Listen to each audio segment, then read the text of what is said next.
Hello everybody, this is Mr. Rob, and today we're going to talk about the game on the horizon that is Wwe 2K25. Yes, that's right, we're talking about wrestling content here on the channel. It's been a while since we've done anything wrestling related outside of one AEW Fight Forever episode. So today I'm just going to kind of talk to you guys about what we know, what set the stage for next week, where we will gain a lot of more information about this game, but there has been a couple of leaks, a couple of articles kind of speculating some stuff.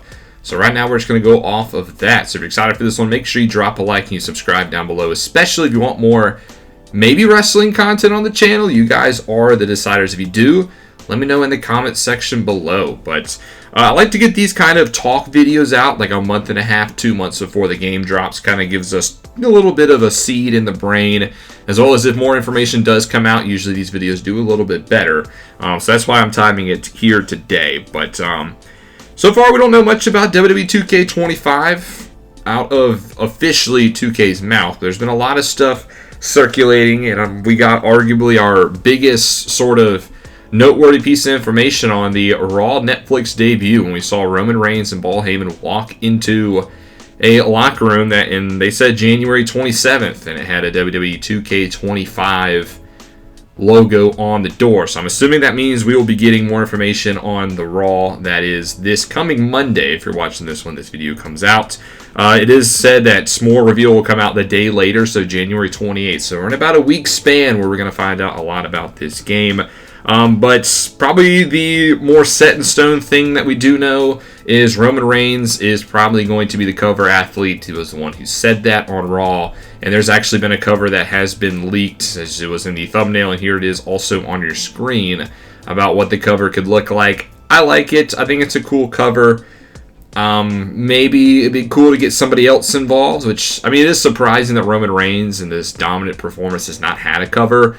Instead, they've given it to John Cena and Cody Rhodes and Rey Mysterio and a couple of other names. So it's cool to see him on the cover. I think he definitely deserves it, but it would be nice to maybe get somebody else on there, maybe like a Gunther or somebody, or I think a Damian Priest had a very good year.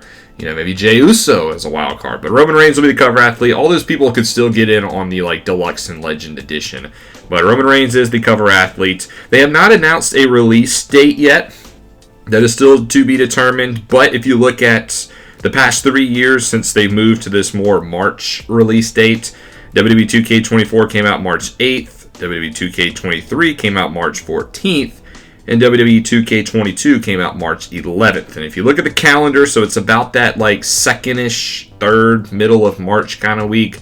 If I had to give a prediction, I think it's going to come out Friday, March the 14th. That is my prediction. We'll see if that comes true, but I would maybe put that on your calendar in pencil, and then write it in pen when I told you so. But that's when I think the release date will happen, and it's kind of exciting. Usually they start this build up around the Royal Rumble. We'll get a lot at the Elimination Chamber as well. Usually they like kind of sponsor that event, and then we'll see March 14th in the March time period. We'll see the game actually sort of come out. But as far as who we know is in the game, not much is really known. There's been a couple of screenshots. Roman Reigns has been a screenshot. CM Punk.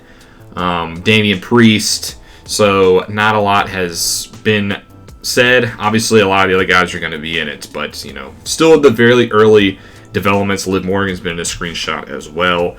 As far as what to expect in the game, the biggest thing that has probably been leaked is this whole city mode. It seems like Wwe 2K25 is going to have a city mode, which is inspired by NBA 2K's My City, considering they're in the same developmental publisher company.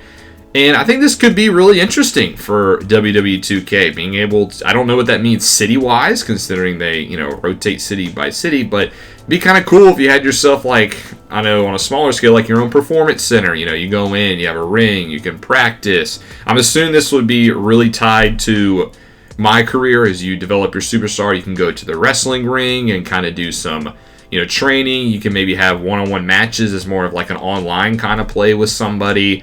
You know, it'd be kind of cool if you see some people walking the streets like you're in your city and there's Roman Reigns on the streets, or, you know, John Cena's having an open challenge on the corner. So it's a very interesting concept. I have no idea what to expect. You know, I'm assuming you can maybe go to some parking lots, maybe start some brawls. You know, Triple H is very much into his be careful of the parking lot sort of booking. Probably some side quests as well. You can maybe build some rivalries in your city. So I think it's a really cool concept if executed correctly. Could do really well. So that's the big one that we also saw. Some other things it said in this article that I'm referencing, which, by the way, if you want to read everything that I'm talking about, this is the Ringside News article, and I will have it linked in the description of this video. So if you want to read all this on your own, you can. But it seems like there's going to be a Bloodline showcase mode this year. That usually makes sense. Whoever is the cover athlete usually gets their showcase mode. Kind of mixed feelings about this. Obviously it's been the best storyline for the past couple of years, but I still think it's kind of ongoing, and there's still some chapters to unfold, and it's still kind of fresh. So you're not going to get a lot of the sort of legends in the past, so to speak. The storyline dates back to, if you want to really coin it, the mid 2010s when Roman Reigns was teaming up with the Usos to battle AJ Styles in the club. So it's not like it's some super, long-term sort of storyline. So maybe you get John Cena in there, a SummerSlam. I would assume maybe Brock Lesnar in some role. I know his shady sort of controversial image right now, but he's played a big part in the Bloodline storyline. That's when the titles are unified. But I just feel like there's a different route you could take with this. I feel like there's a lot of more interesting storylines you can kind of dive back on.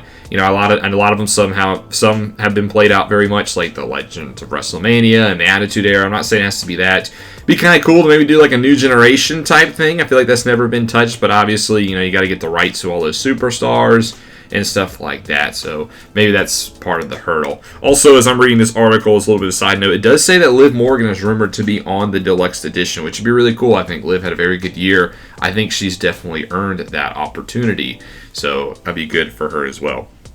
There's also a little bit in here about match types, that there's going to be some new match types into the game this year, and it seems intergender storyline or intergender matches has been all but confirmed. So for the first time in quite a while, you can do men versus women or women versus men, and you can maybe finally play out that Rhea Ripley versus Dominic Mysterio match in WWE 2K25 and see how that goes. So that's a nice little kink that we haven't had in a while. But it does reference that in an interview from WWE Games associate gameplay producer Brian Williams, that he says something that they're trying to implement a new match type that requires a lot of heavy lifting and rethinking about how we do certain things like we've never done before.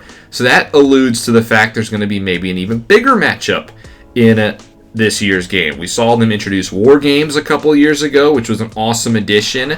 And there's a couple of theories that could be out there. The top one being the NXT Iron Survivor Challenge. We've seen this become such a huge part of NXT's December calendar, and I think it'd be great to have that in the game. Being able to play the Iron Survivor Challenge. It has times. It has a penalty box, which would definitely be a new addition to the game. I feel like that would be something that requires some heavy lifting, a lot of timing in that kind of match. Championship Scramble could maybe be like an outside sort of, shots. That's a wild card. Kind of the same concept in a way.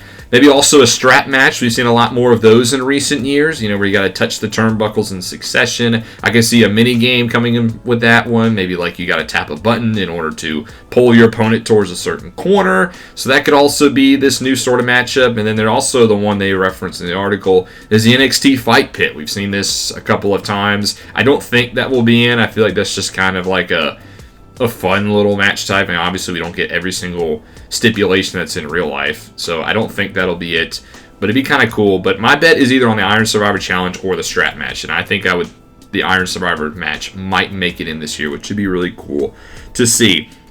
So that does it for all of the stuff mentioned in the article. Like I said, not a ton of information yet, still in the early portions. But that also begs the question, would you guys want to see a universe mode on this channel? Years ago, I had a universe mode going through WWE 2K22 into the early parts of 2K23, and I had a blast doing it. I loved creating the storylines. I'm very much like a story-driven guy. I like to develop storylines. I try to do that with my sports series. But sometimes it gets kind of hard because every year in your sports franchise, you kind of have to start over, which in WWE 2K, you don't have to, technically. You could go to a new game and carry over all of the same stuff. So I've always had that itch to get back into 2K WWE side of things. I've even thought about doing it as a second channel. if that's something you guys would like to see, please let me know. If you want to give it some thoughts, I will link both of my WWE 2K playlists in the description as well, so you guys can check those out and let me know. But again, please let me know in the comment section below, would you like to see a universe mode in some sort of capacity, run by me? But that's all I got to talk about to you guys today. I hope you guys are excited for WWE 2K25. I am as well. WWE is on quite a hot streak, and we're back into WrestleMania season, so I will definitely be watching the Royal Rumble in a couple weeks. Definitely tune into WrestleMania and see what happens from there. But thank you guys so much for watching. Hope you guys enjoyed listening to this video. Let me know in the comment section below also what you're excited for in WWE 2K25. But make sure you drop a like and you subscribe down below, especially if you want more wrestling content. This is Mr. Rob, and I'll see you in the next one.